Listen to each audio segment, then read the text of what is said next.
So as we have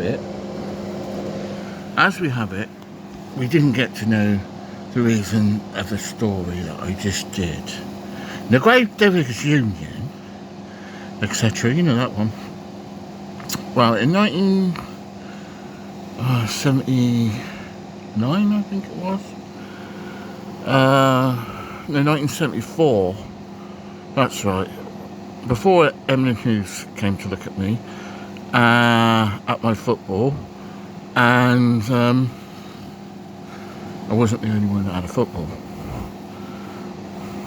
Before Eminent Hughes came to see the school and see the talent,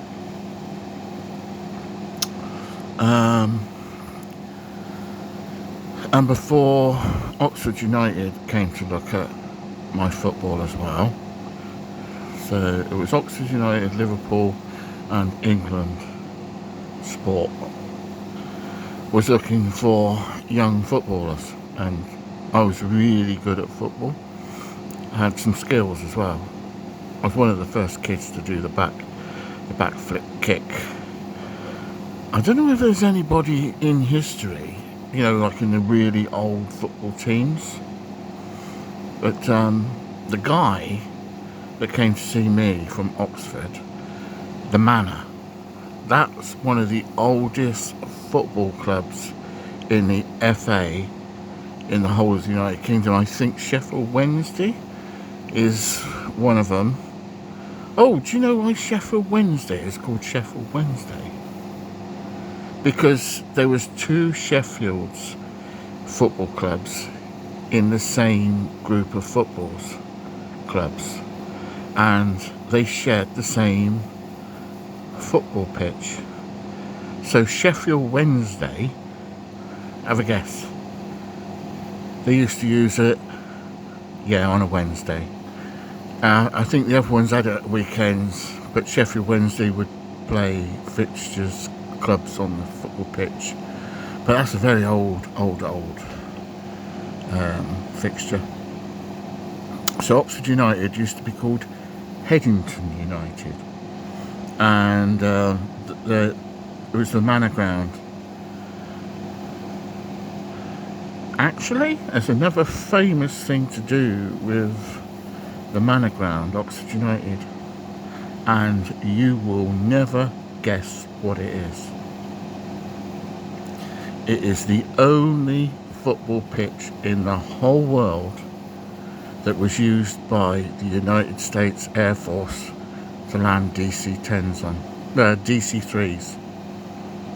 Honestly, the only one. During the war, they used to land DC-3 aircraft on the Manor Ground football pitch and what is now the golf club. Yeah, at Headington. The other place they used to land was near Churchill Hospital, but the main runway that they used during World War II was Oxford United's last football pitch. It's the only place in the whole world that ever was used by the military to land aircraft on. That's a fact. So anyway, they came to see me, and I had a wonderful summer. The guy he came down to see us.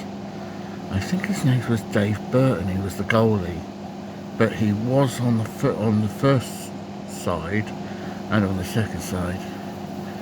I think I got a couple of balls past him, so they wanted to see who was. Well, no, the guy just did it for fun, you know. It was really good of him. So that was on my recreational football field near my home in Abingdon. But never could get to be hearing the fact that Liverpool or Oxford actually, they didn't offer me a place, unfortunately. I don't know why. My dad was in the Royal Air Force, detached from, he'd returned from NATO in Germany, and my mother was a nurse, so oh well. I didn't get my football dream. But anyway, my mum and dad knew that I was really good at football.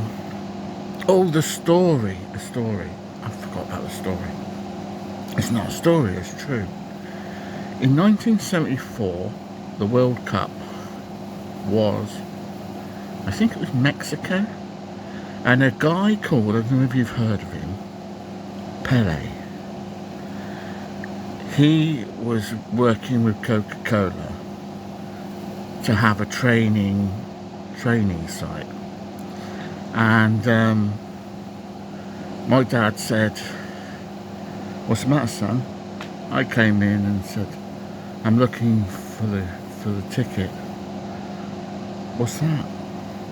"I'm looking for the ticket."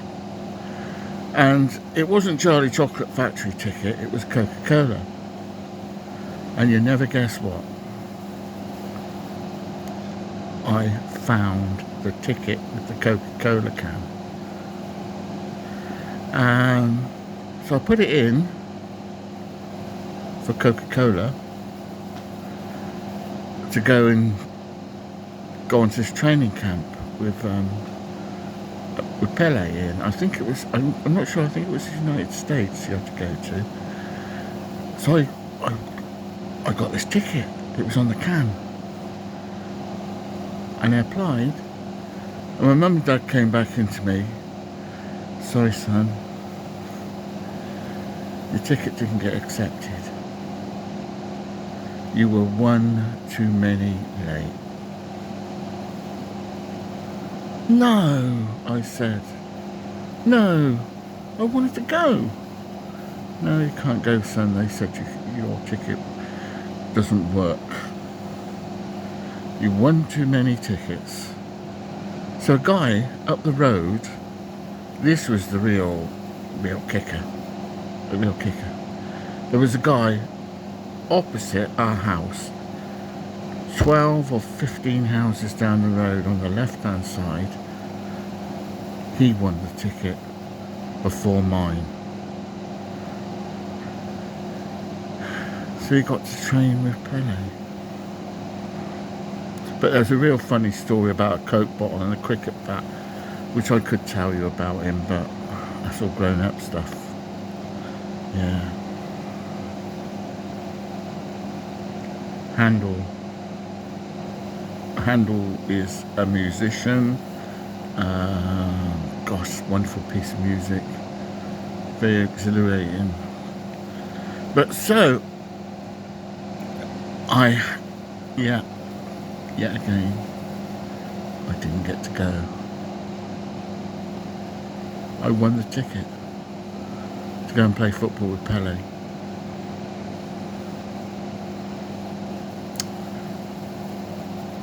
I was told that I could have because I was so clever, that I could go and have a scholarship with one of the universities, because I was going to be an Olympian.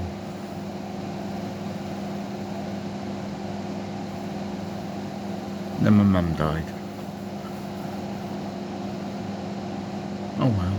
It broke my father's heart, and my auntie that lived in Brighton, which was my dad's cousin, second removed or something.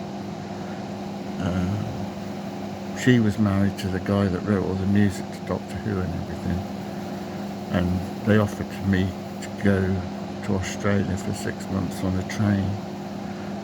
And I decided, no, I'll stay at home with Dad.